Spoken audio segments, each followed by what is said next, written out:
Hello বন্ধুরা, welcome back to my channel. আমি lip sync Mithu আর একটা ব্লগ নিয়ে তোমাদের সামনে হাজির হয়েছি। তো বন্ধুরা, যারা নতুন আছো তারা একটু সাবস্ক্রাইব করে নিও, আর যারা পুরনো বন্ধু তাদের একটু বলছি যে আমার ভিডিওটা একটু স্কিপ না করে দেখো। সবাইকে অনেক স্বাগত আমার চ্যানেলে। তো দেখো, আমার বাবু কিছুদিন আগে দীঘা গেছিলো, তো ওই আমাকে ভিডিওটা করে এনে দিয়েছে, সেটাই আমি শেয়ার করার চেষ্টা করলাম তোমাদের সাথে একটু। তো বাবু এখানে স্টেশন থেকে ট্রেন থেকে নেমেছে স্টেশনে, তো দীঘা স্টেশনে নামতে হয়, ওখানেই নেমেছে। নেমে ওরা একটা আগে থেকেই রেস্টুরেন্ট বুকিং করে রেখেছিল, তো ওই রেস্টুরেন্টে যাওয়ার পথে এই ভিডিওগুলো ক্যাপচার করেছে। তো ওরা এখন টোটো করে সেই উদ্দেশ্যেই যাচ্ছে, যে রেস্টুরেন্টের কাছে যাবে। তো রাস্তায় প্রচণ্ড জ্যাম, তাই জন্য কিছুক্ষণ একটু ওয়েট করতে হয়েছে, তারপরে সেই ফাঁকে যাচ্ছে। তো যেতে যেতে একটু ভিডিও করছে। তো এখানে প্রচুর লোকজন আসে, যাতায়াত করে, মানে ফ্যামিলি নিয়ে যায়, কেউ বন্ধুবান্ধবরা সবাই এখানে এনজয় করতে যায়। তো বাবুও ভাবলো যে তার বন্ধুর সাথে একটু ঘুরে আসে। তো আমিও ভাবলাম ও একটু পড়াশোনা নিয়ে থাকে তো সব সময়, তো যদি ফ্রি মাইন্ড করার জন্য যেতে পারে তাহলে একটু যাক বলে পাঠিয়ে দিয়েছিলাম। তো ওরা দেখো এবারে ওদের রেস্টুরেন্টের কাছাকাছি পৌঁছে গেছে প্রায়। তো ওরা যে হোটেলটা বুকিং করেছিল সেই হোটেলটা হলো জাহাজ বাড়ি আছে। সবাই নিশ্চয়ই জাহাজ বাড়ির নাম শুনেছো, দীঘায় প্রচণ্ড বিখ্যাত জাহাজ বাড়ি। তো ওই জাহাজ বাড়ির এক গলি পরেই হচ্ছে ওদের রেস্টুরেন্টটা, ঠিক আছে। তো রেস্টুরেন্ট বলা ভুল হবে, ওটা হলো ঠিক, ওটা একটা হোটেলও, ঠিক আছে। তো দেখো ওরা প্রায় পৌঁছেই এসেছে হোটেল বাড়ি যাওয়ার পথে। ওখানেই রাস্তায় পড়বে একটা ঢেউ সমুদ্র। এই দেখো কত সুন্দর সিনারি না, ভিউগুলো কত সুন্দর লাগছে, সবটাই বাবু ক্যাপচার করার চেষ্টা করেছে। আমি ওকে বলেছিলাম যে বাবু, আমি তো যেতে পারছি না, তুই ভিডিওগুলো ক্যাপচার করে আনিস, আমি একটু বন্ধুদের সাথে শেয়ার করব। তো বন্ধুরা দেখতে পাচ্ছ ওই যে জাহাজ বাড়ি, বিখ্যাত জাহাজ বাড়ি, দীঘার জাহাজ বাড়ি, যে না চিনবে সে তো দীঘা বেড়াতেই যায়নি, তাই না। তো দেখো জাহাজ বাড়িটাও ক্যাপচার করেছে ও, কত সুন্দর। তো ওদের গলি এবার আসতেই চলেছে, এর পরের গলি হলো ওদের রেস্টুরেন্ট বা হোটেলের হচ্ছে গলি। তো ওরা পৌঁছে গেছে, ওই যে বাবু আমার হাত দেখে দেখাচ্ছে, হোটেল ইন্ডিয়া ওদের এর নাম, হোটেলটার নাম যেটা বুকিং করেছিল। তো ওরা এবার গলিতে ঢুকছে, হোটেল ইন্ডিয়া তোমরা দেখতে পাবে।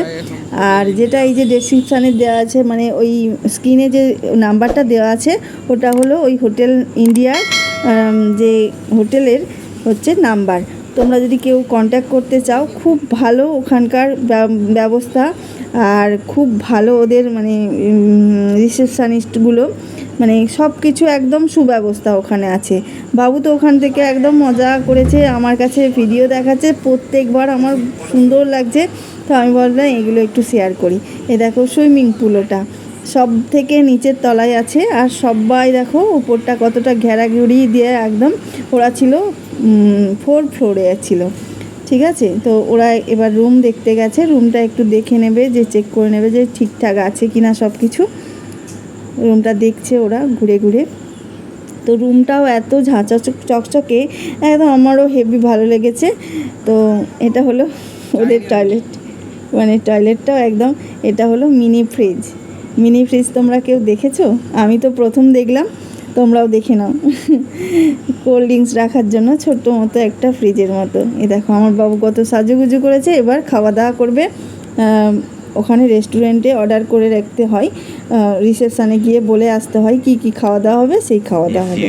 তো কিছুক্ষণ পরে বাবু রেডি হয়ে গেছে, আমার বাবু রেডি হয়ে গেছে, আর বন্ধুরাও রেডি হয়ে গেছে।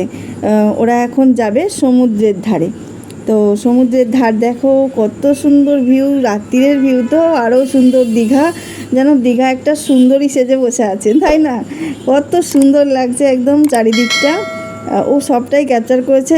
এইটা হচ্ছে আমার বাবুর একটা প্লাস পয়েন্ট, কি আমার কথাটা শুনে ও যে এত সুন্দর একটা ভিডিও করে আনবে আমার জন্য, আমি ভাবতে পারিনি। সত্যি বলছি, আমার খুব ভালো লেগেছে। আমি অনেকবার এই ভিডিওগুলোকে দেখেছি, আর প্রত্যেকবার আমার ভালো লেগেছে। তোমরা স্কিপ না করে দেখো, তোমাদেরও অনেক ভালো লাগবে ভিডিওটা। তো দেখো আমি এখন ও যাচ্ছে, এখন রাস্তা দিয়ে যাচ্ছে, আর দীঘা থেকে মানে সমুদ্র থেকে ওদের ফ্ল্যাটটা বেশি দূরে না, ওদের হোটেলটা বেশি দূরে না, ঠিক আছে। আর যদি আর একটু কাছে হতো আরও ভালো হতো, কিন্তু ডিস্টেন্সটা একটু বেশি, ঠিক আছে। ওরা রেডি হয়ে সব এখন বেরিয়ে পড়েছে সমুদ্রের দিকে। আর সবার এটা প্রায় জানা, মানে চেনাশোনা জায়গা। ওরা যেদিন গিয়েছিল সেদিনে ঝড় বৃষ্টি হয়েছিল, দেখো গাছপালা ভেঙে পড়ে আছে।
বাবু অনেকটাই চলে এসেছে সমুদ্রের কাছাকাছি, এসে দেখো এখানটা সবাই চেনে যে এইখানটা বাচ্চাদের এই যে বাচ্চা গাড়িগুলো পুলিশ গাড়ির মতো পাওয়া যায়, যে বাচ্চারা বায়না করে না, ওই লাইটিং দেওয়া আছে আর ব্যাটারি লাগানো আছে, বেশ গাড়ি চালাচ্ছে মনে হবে। এইগুলো চড়তে তো বাচ্চাদের ভীষণই ভালো লাগে, তো বাচ্চাদের এটাও ক্যাপচার করে এনেছে আমার বাবু, এটাও একটা প্লাস পয়েন্ট। তো দেখো এবার সমুদ্রের ধারে ওরা হাঁটতে হাঁটতে টুকটুক করে যাচ্ছে। তো এখানে একটু দাঁড়িয়ে গেছিলো, কারণ এগুলো দেখতেও ওদের বেশ ভীষণ ভালো লাগছিলো। ওরা এখনও সেই যে বন্ধুগুলো গেছে ওর মতোই বাচ্চা, তো সবাই মিলে একসাথে যাচ্ছে, তো মজা করবেই একটু। সবাই দেখো দাঁড়িয়ে পড়েছে। তো এখানে দেখো কত ক্যান, মানে কত রকম ড্রিঙ্ক পাওয়া যায়। এখানে চা খেতে গেছে, দেখো চাও খেতে গেছে, তো চায়ের দেখো কাপে চা চলে এসে। তো বন্ধুরা ওরা রাত্রিবেলা সমুদ্রের ধারে গেছে বলে কোনো ভিডিও ক্যাপচার করতে পারেনি সমুদ্রের। তো ওরা আবার হোটেলে চলে এসেছে, হোটেলে এসে ওরা মেনু কার্ড দেখছে ওদের রাত্রির ডিনারের জন্য। তো বন্ধুরা যদি ভিডিওটা ভালো লেগে থাকে অবশ্যই লাইক কমেন্ট শেয়ার করে দিও। এটা হলো দীঘার হচ্ছে সমুদ্র সৈকতের ব্যাপারটা, সমুদ্রের তো বললামই। তো এর পরের পার্টটা দেখার জন্য 2 পার্ট আছে, মানে তাতে আমাদের ঢেউ সাগরের যে ভিডিওগুলো ক্যাপচার করে এনেছে তাতে আমি সেগুলো দেখাবো, সমুদ্র সৈকত যা কিছু সে তাতে আছে। তো বন্ধুরা টাটা, ভালো থাকুন, সুস্থ থাকো, অনেক ভালোবাসা।